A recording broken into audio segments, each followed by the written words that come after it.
Transgender people aren't portrayed well in film very often. That statement is technically what one would call an opinion, but like gravity and how ketchup doesn't belong on a hot dog, the statement is close enough to being a proven fact that it's basically true. In media, all too often my community is at best a punchline to a cheap joke, and at worst is portrayed as being mentally unstable serial killers. And most extreme and worst of all are the instances where we are portrayed by Jared Leto in a quote-unquote Academy Award-winning performance.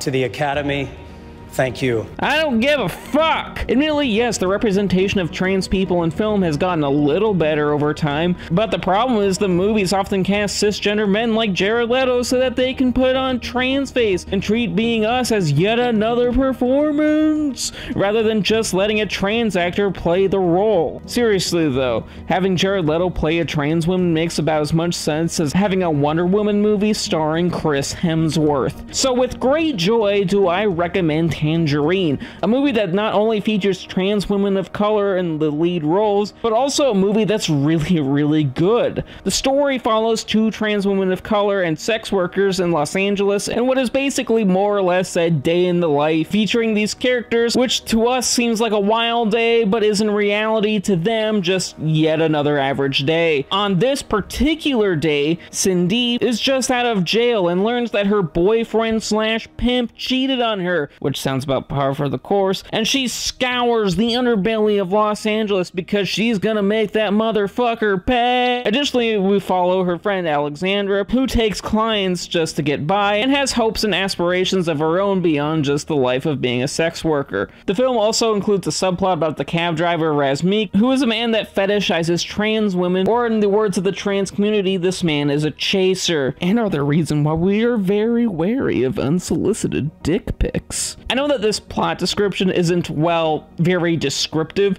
and that's by design, mostly because Tangerine focuses on the smaller aspects of these characters' lives in a way that's humorously comedic and sometimes melancholic. And this allows you to personally relate to Cindy as well as Alexandra, and I could especially empathize with them because I'm trans. Like, there's something that clicked in my mind that only, like, trans people would, like, really understand, like, you know, the effects of estrogen on the body, as well as the fact that we're angry at God for giving us a penis. In which case, God, if you're listening, fuck you for giving me a dick. However, it's seeing how these women's lives are different from my privileged one that really showed off kind of the more powerful aspects of this movie. Because over the course of a single day, it was just eye-opening for me to watch these characters. And while yes, I have the fact that I'm trans in common with them, I don't have to deal with anywhere near as much shit as they have to put up with. Because, well, in case you haven't noticed, I'm white as fuck. And while yes, I do face societal transphobia, as well as struggles that cisgender people don't have to fucking deal with, I also don't have those problems combined with systemic racism and having to resort to sex work to get by. Sure, a lot of what we see is played for laughs, but the laughs aren't there because the people are trans. It's often the situations the characters find themselves in and in how they behave to them. This ultimately works because Cindy and Alexandra are likable and relatable, and we connect with them as characters as well as a story because we are laughing at their antics as well as empathizing with their struggles. Admittedly, yes, the focus of the movie isn't on their identity, even though their said trans identity is important to understanding the nuances of the story, but that's basically the appeal of Tangerine. Unlike most movies about trans people, it's just a movie that focuses on characters who are transgender rather than a movie that focuses just on being transgender. While Tangerine was barred from being nominated for an Academy Award due to the fact that it made the criminal offense of being shot on an iPhone, the most important takeaway is that Tangerine is unique from any other trans-related movie I've ever seen, and quite possibly one of the best. Performances are great,